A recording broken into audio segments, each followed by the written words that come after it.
Hello everyone, welcome back to Classic Automotive Services.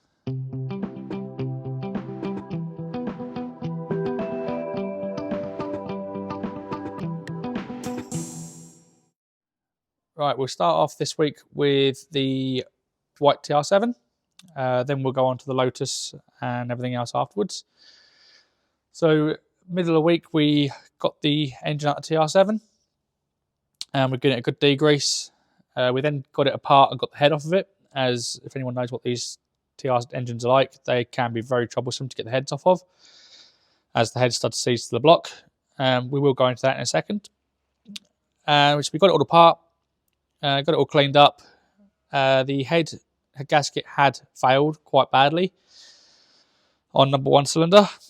We managed to clean the head up. We measured the head and it was perfectly flat, no corrosion or anything in it. The car's only got 39,000 miles on the clock. And it's obviously had a good mix of antifreeze in it all its life, because there was no corrosion in the head whatsoever. So we cleaned it all up, checked it was flat, done the same with the block, decoked the pistons and got it ready to reassemble. And that's when I decided I'll just while the head is off, I'll double check all the valves are sailing. And they weren't. On number one cylinder, it was leaking that much. I'm surprised it even run. The other three cylinders, the inlet valves were just weeping slightly, so we lapped them in. But on number one cylinder, I actually had to change a valve in it, as it got a bent valve, which we've got here. So if you come and have a look. So this valve is the inlet valve out of number one, and it's hard to see it on camera. I can't hold it steady enough to see it. But it is bent. If you look at the seat very carefully, you've got nice shiny seat around here, gets to here, and it goes black where it wasn't seating, and it was obviously, that's where it's bent, and it was getting combustion go back past it. So we've sorted that out. While I was in there, we put a new timing chain in, as this is the original timing chain, and on these slant TR7 engines and the Stags, I think the Dolomite Sprint may be higher because it's got a duplex chain, but the single row timing chains on these and the Stags should be changed between 20 and 25,000 miles, and this one, well, it's got just under 40,000 miles, 39,000, and it's the original chain, and it's never been done from what we can see. We did find a marking on it, which was the original make, which was Renault, and it is extremely baggy, extremely stretched. So we've put new timing chain in it as well. Done gaskets and oil seals on it, as in front timing cover oil seal. While cover's off, might as well do it anyway. We've done the oil pump O-rings and the oil transfer housing O-rings. These ones are in here. So in here, you've got two O-rings. You've got a large one and a small one on a bolt. On the oil pump, we didn't take the oil pump apart, as it wasn't actually leaking. I'm trying to keep the cost down on this one. So we just replaced the oil seal from the block to the pump. New oil filter and obviously seals. Sump was removed, washed out, as it quite a lot of sludge in there. So we cleaned all the sump out. New sump gasket, and it's now ready to go back in the car. The only thing I've got to do when I have to remove it off the stand is put a new rear main oil seal in it. Again, while it's out, pointless not putting one in while it's out, as it is old. If you put it in, if it's not leaking now, it may do in a few months' time, years' time, and you'll wish you'd done it now for a £5 oil seal. So that's ready to go back in. This will be back in the car tomorrow. The engine bay is quite tatty on it, but again, we're not going to go to the extent of cleaning it all up or anything. It's just a head gasket failure car. So we'll get the engine back in the car, get it all up and running. I won't be able to get it running tomorrow, as it's bank holiday and I can't get the spark plugs. So I have to wait till Tuesday morning to get spark plugs for it, and oil as well. So yeah, Tuesday we'll have it up and running, get the carbs tuned and reset, as they probably could do with a good tune up. And then it's ready to do some miles on it and just double check it's okay, and that can then go back to the person that's looking after it, for the owner. So, but these head studs, we'll go into these a little bit. The bolts, I've never ever had one seize or shear. Some people may have done in extreme cases, but I have never had one seize or shear. These studs are the ones that give you issues. There's 5 studs, and they go through the head at an angle and pick up on this side of the block. So they start on this side, go into here. And the reason that they corrode is due to them being steel with aluminium. You have what they call electrolytic corrosion, I think is the correct term for it. So they corrode. Basically, the steel and the aluminium, they hate each other. They don't like each other at all, and they corrode together, and they, in some cases, they nigh on weld themselves to each other. So it's crucial that you clean them and make sure they're well lubricated with oil or something along them lines. You could use copper. I've seen people use copper grease, but I have also heard people saying that also doesn't help, as it does actually introduce another metal into the mix, which causes issues as well.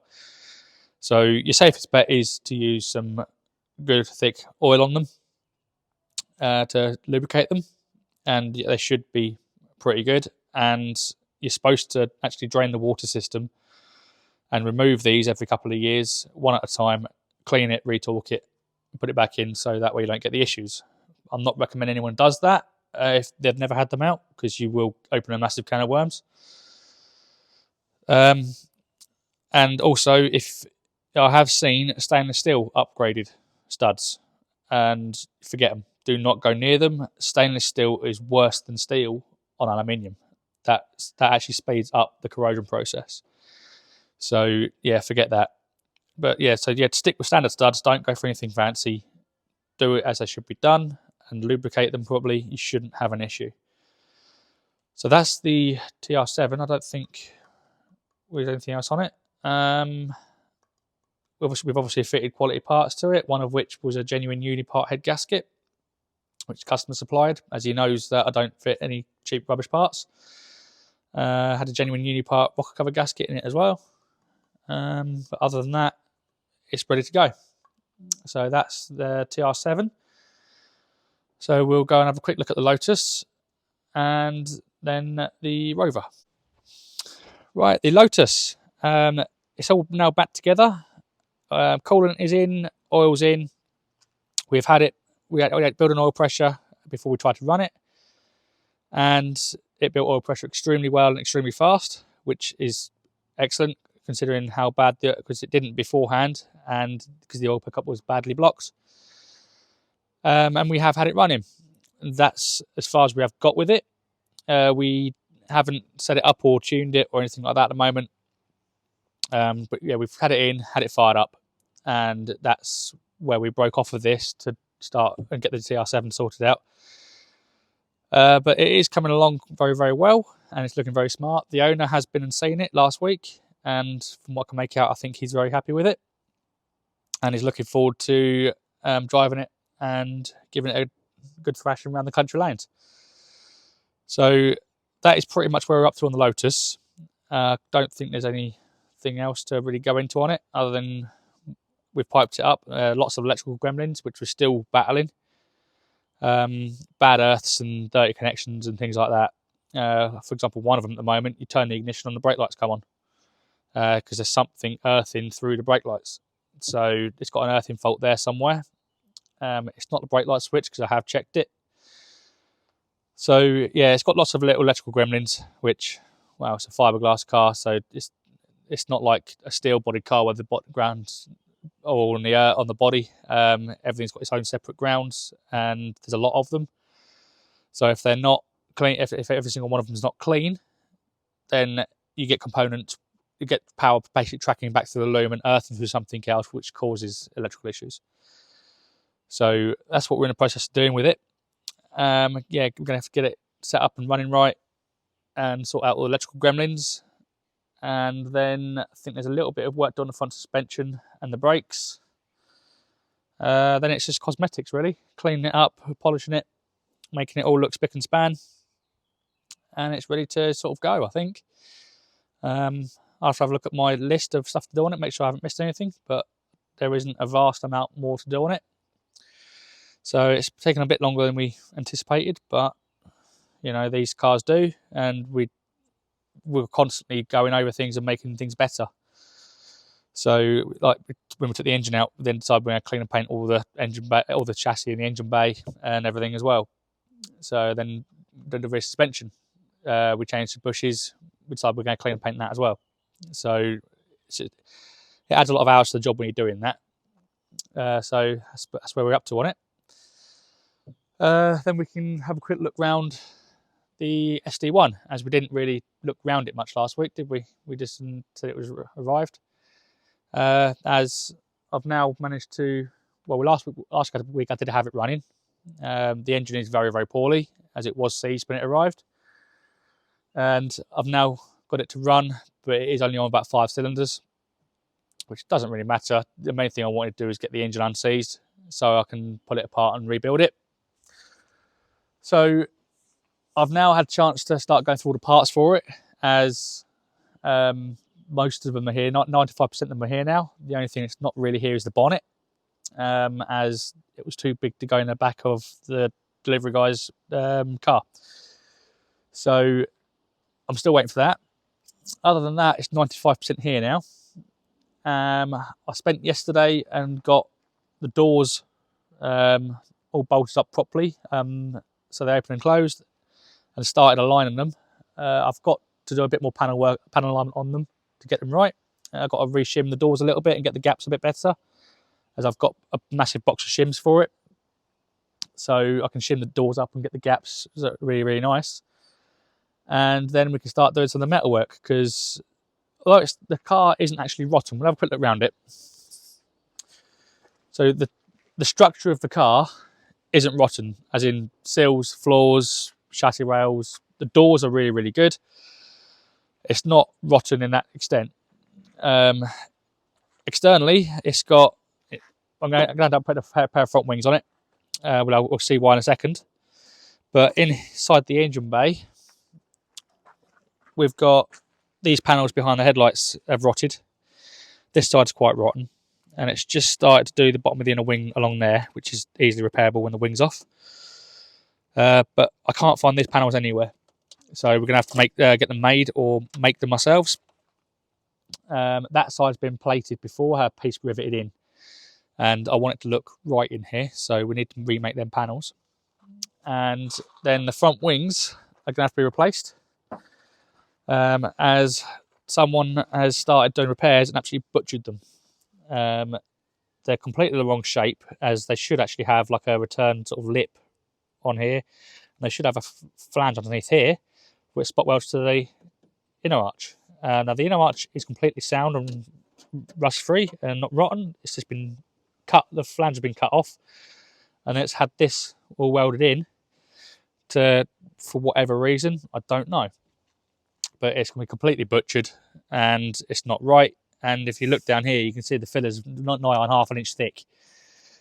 So it's where someone's tried to start blending it into the front valance. So front wings are going to be replaced. As I said last week, the spats someone's made for it, they're disappearing. I've made my mind up, they're going to be gone. So we're probably going to end up putting rear quarters on it, as well as the fillers in the rear arches. It's probably hiding the same as what's under there. And it's got some holes in it which shouldn't be there. I have no idea why they're there. So yeah, we'll end up putting rear quarters on it, or at least arches, and then front wings. And that's really all there is on welding on it. So we've got the panels lined up on this side pretty well. It's got good gaps on this side. I haven't finished the other side yet. As I said, I need to reshim the doors a little bit. So, but they all open and close nicely. Well, nice-ish. They're a bit tight. The rubbers are a bit stiff. So, but when it arrived, they didn't open and close. They all dropped, and they're only hanging on with one bolt each. So that's the SD1, and it is staying the same colour. It's got, well, Moonraker blue, which is the colour along the scuttle and under the bonnet. And the engine, we are going to tune it a little bit, probably with a Newman's Phase 3 camshaft. And I am going to keep the boxer manifold on it, the quad SUs, as it's quite a nice retro sort of upgrade. And it's going to become our family car eventually when it's finished. So that's the SD1. I think that's where we're up to this week. Next week, obviously, going to finish the TR7, and then we're going to have a little bit of a swap round. I'm going to do the welding on the Volvo. There's a little bit of weld on the Volvo to get sorted. As once I've done a little bit of welding on it, the owner, he wants to come up and help out a little bit with it. So he's going to come in and start removing some of the paint and things like that on it, where it's had masonry painted round door shuts and things like that. So he's going to come in and clean all that out and get that so it's all prepped, ready to start doing the paintwork on it. So yeah, next week we'll be doing the Volvo, and we've also got the Purple Stag that we built last year coming back in for. I think there's an issue with the brakes. If you go back through our last through our videos, we didn't actually do anything mechanical on it, as it was all up and running and driving when it arrived, and it had been painted. But the car had never been reassembled, so we were tasked with reassembling the car, putting the interior and everything in it, and sorting it all out. But the handbrake isn't working now. The handbrake is just pretty much solid. It's coming up solid, so something on the mechanism is probably seized up somewhere. And I think it's got the banjo bolt on the gearbox dipstick is weeping with a little bit of oil. So we're going to see if we can rectify that, which is again a common issue with the Borg Warner 35 gearboxes. So we've got to have that in to do them little jobs. I think that'll probably be coming in. I'll speak to him, but hopefully towards the end of next week. So it may even be here for next week's video. But then after the following weeks, we were back on the Lotus, getting that finished. Again, continuing on the Volvo. And also in the upcoming weeks, we're hoping to start pressing on with the prototype TR8 again. So once we get a few of these jobs done, hopefully we can start pressing on with that again and getting that somewhere towards being painted. So very, very busy as normal. We've got numerous, we're not finished yet. Got the engine rebuild that got dropped off in. So we'll go have a quick look at that. So we've got numerous engine rebuilds to do. So if we come in here, so we move on little one's car.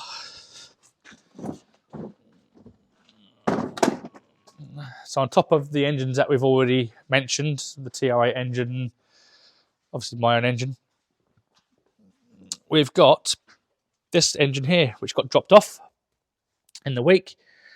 It's not, well, that's the best way to put it. It's not a Dolomite Sprint engine, although you may be looking at Sunday and going, yes, it is. It's actually a genuine TR7 Sprint engine, which they are slightly different. They've got different engine number, and I believe there's slight differences on pipe work and like parts bolted to the cylinder head for cooling. But not only is it a genuine TR7 Sprint engine, it's a works Sprint engine for the TR7. So it's in for a build. We've only got the performance bottom end at the moment. These heads are only standard heads for refurbishment. If you look at the pistons, it's been built before. If you kind of have a look at the top of the engine. If we look at the top of the engine, you can see that it's got very nice shiny pistons, and it's been built before. And these valve cutouts look a bit big to me. I've got to find my Sprint pistons and compare them, so I'm not sure. I've got a set of original Sprint pistons on the shelf, but they look a little bit big. And I reckon that's for the big valve head that's supposed to be on this engine, because it was a performance engine from the works team. So, but it has been rebuilt before, and then it was just left, hence the shiny pistons. So we've got to pull it apart, clean it all up. Hopefully the boards will clean up, because they are only very, very lightly surface rust. They're not pitty or anything like that. So hopefully a good hone on the bores will sort that out, and then rebuild it back together so it's a rebuilt bottom end ready to go. And we've also then got cylinder heads to sort out. Which one was it that's corroded? Hang on. This one is pretty good, I think. Yes, this one's good. I was mentioning earlier about the waterways corroding on the TR7 heads, and these sprint heads are the same. So, Stags, if I pick this one up, this one would be the corroded one. If we have a quick look, right, as you'll see, that's how it should look. Although this will need a very light skim to clean it, because it has got a little bit of corrosion in place, and you can see it's not quite flat. So this got all very nice waterways. They're all nice, clean, crisp waterways. This one, as you see, heavily corroded, a big lump actually missing there. That one's starting to go. So this will actually need grinding out and rewelding and then facing.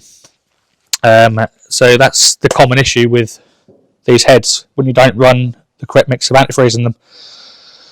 So that's what I was saying about that one. When we took it apart, the head was pretty much like this one, but a little bit better. So we'll get them heads reconditioned. One of them's possibly going to go on this engine, don't know yet. And we've got my head to get reconditioned as well from my sprint engine. So we might get the whole batch done at the same time, don't know yet. Depends on costings. So, but on that note, I think that is where we're up to this week. So please like and subscribe. We'll put the photographs at the end of the TR7 coming apart. I do have a little video of the Lotus fired up as well, so we'll see if we can find that and put that in. So, yep, on that note, please like and subscribe, and we'll see you next week.